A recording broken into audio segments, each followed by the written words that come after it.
The crane swings another steel box over the dock and sets it down with a sound like thunder. Container number 47 of the day. Your clipboard says it's machine parts from Shenzhen. Your gut says something else entirely. You've been working port customs for 11 years. You know what legitimate cargo smells like. This isn't it. But before we get to what's inside that box, let's rewind to how a man with a spotless service record and 3 commendations on his wall ends up here, standing between the law and a very large envelope. It started with the math. 11 years of service, a salary that hasn't moved in 4, a port that processes $3 billion of cargo every single week. You inspect the containers. You stamp the forms. You are, in every practical sense, the last line of defense between the global supply chain and absolute chaos. And your take-home pay is less than the fuel budget for the forklifts. The breaking point wasn't dramatic. No single catastrophic moment. Just a Tuesday afternoon when your supervisor pulls you aside and tells you your application for the senior inspector position, the one you've been working toward for 3 years, went to his nephew. Fresh out of college, never spent a single day on the dock. You drive home in silence. You sit in your car in the driveway for 20 minutes before going inside. That night, you do the math on a notepad. Your pension, your mortgage, your daughter's tuition starting in 18 months. The numbers don't add up. They've never added up. They will never add up. You tear up the notepad and go to bed, but the math stays with you. His name is Vincent. You've seen him around the port for years, always well-dressed, always relaxed, always with the right paperwork. He moves through bureaucratic friction like water through a crack. You never asked how. He takes you for coffee one afternoon, very casual, very friendly. He tells you he runs a freight forwarding company and that he has enormous respect for the work you do. Thankless work, he says, shaking his head sympathetically. He knows a few other inspectors, he mentions. Good men, family men, men who found a way to make the math work. He slides a business card across the table. On the back, a number is written in pencil. Not a phone number, a dollar amount. He tells you it represents a consultation fee for your professional expertise. 1 container, 1 signature, no questions. You look at the number. You think about your supervisor's nephew. You put the card in your pocket. The first time is the hardest. Your hands are actually shaking when the container arrives. Manifest says industrial water pumps for agricultural use. Your scanner tells a different story. Density readings that don't match steel and copper. Shadow shapes that shouldn't be there. You take 3 slow breaths. You think about the consultation fee sitting in a plain envelope in Vincent's car 20 meters away. You click your pen, stamp the release form, and wave the truck through. That's it. No alarms. No footsteps behind you. Just the ordinary sound of the port going about its business. That night, the envelope is under your seat. You don't open it until you're parked in your garage with the door closed. You count it twice. It's all there. You put it back in the envelope, put the envelope inside an old shoebox on the top shelf, and go inside for dinner. You sleep fine. That surprises you more than anything. Within 6 months, you have a system. Every container that comes through your lane is legitimate until Vincent's coded text message says otherwise. The code is almost insultingly simple. Flight confirmed means the shipment is clean. Inspect normally. Do your job. Flight delayed means it isn't, and a consultation fee is waiting. You've become an expert at the performance of inspection. You know exactly how long to circle a container before waving it through. You know which colleagues are watching and which ones aren't. You've memorized the blind spots in the dock's camera coverage the way a sailor memorizes weather patterns, instinctively, automatically, for survival. Your paperwork is immaculate. Your seizure numbers are actually up because Vincent occasionally throws you a competitor's shipment to inspect. A small, brilliant touch that keeps your record looking aggressive and honest. Your supervisor, the one who gave your promotion away, tells you in a quarterly review that you've really turned a corner. He seems genuinely pleased. You smile and thank him for the feedback. The operation scales in ways you didn't anticipate.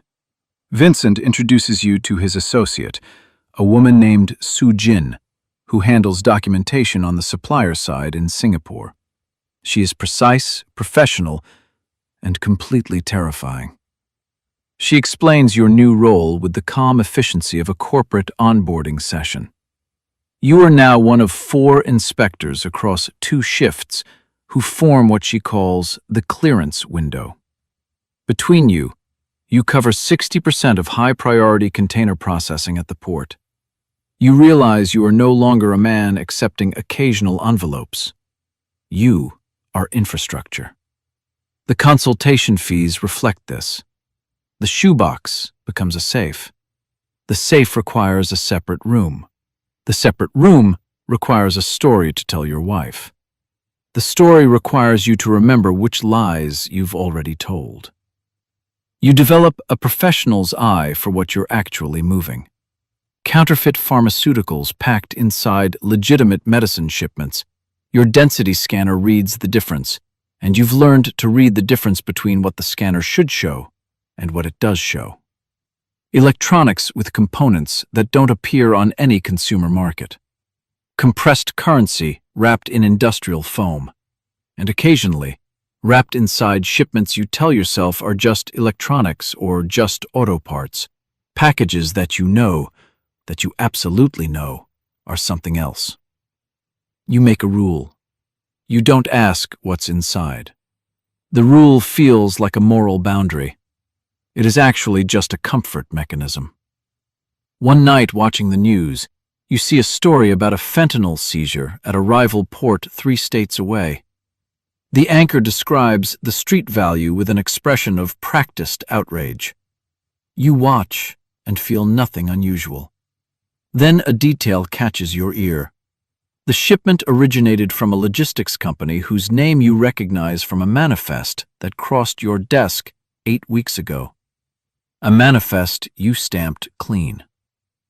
You turn off the television. You go to bed.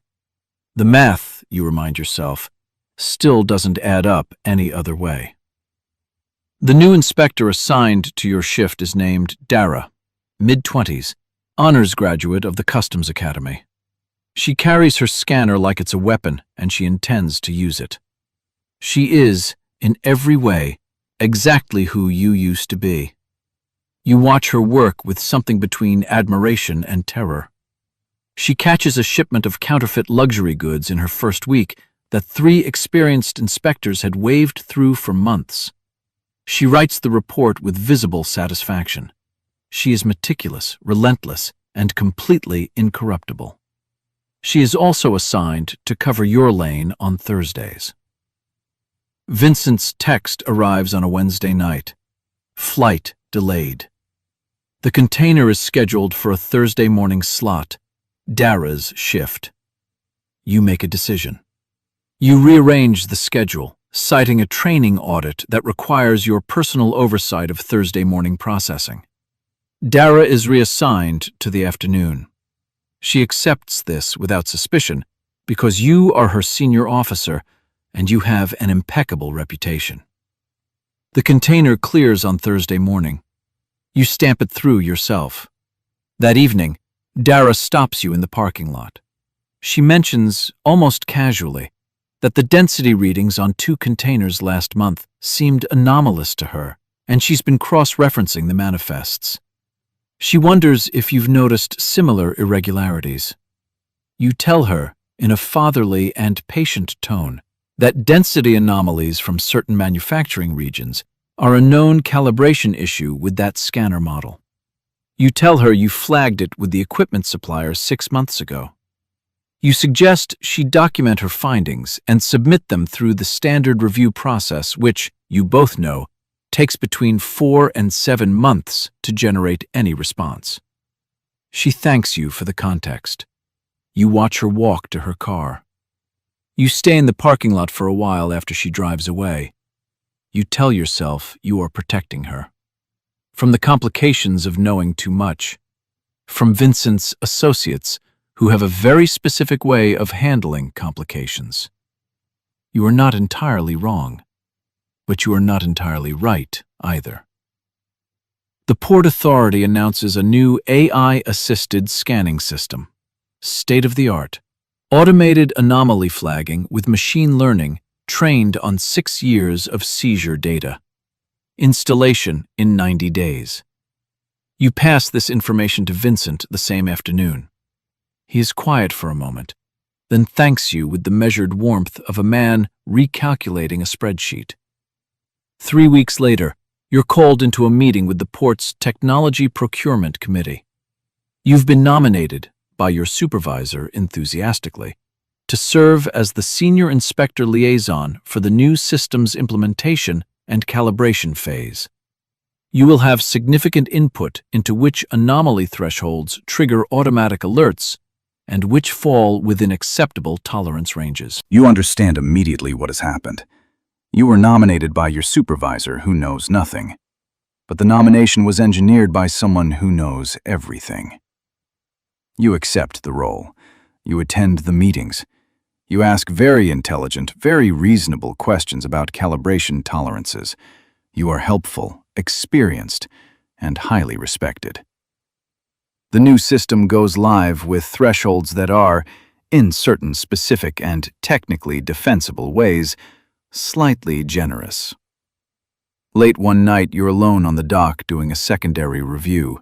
Real work, legitimate work, the kind you still do to maintain appearances. The port is quiet, fog sitting on the water. Just the sound of the tide and the distant machinery. You walk the length of a container row and stop in front of one you cleared 2 days ago. It's still in the staging area, waiting for inland transport. You put your hand flat against the cold metal. You stand there for a long time. You think about what's probably inside. You think about where it's probably going. You think about your daughter's tuition, which is now fully funded. You think about Dara and her anomaly reports. You think about the safe in the spare room and the lie you told your wife about a pension supplement program. A foghorn sounds somewhere out on the water. You take your hand off the container. You walk back to the office. You file your secondary review notes, all clear, no anomalies, and clock out. The math, you tell yourself, still doesn't add up any other way. But somewhere in the back of your mind, in a room you keep locked and never visit, you know that's not the math you're really doing anymore. That's all for today. If you want more deep dives into the world's shadiest corners, you know what to do. Subscribe and stay off the radar with me. See you in the next one.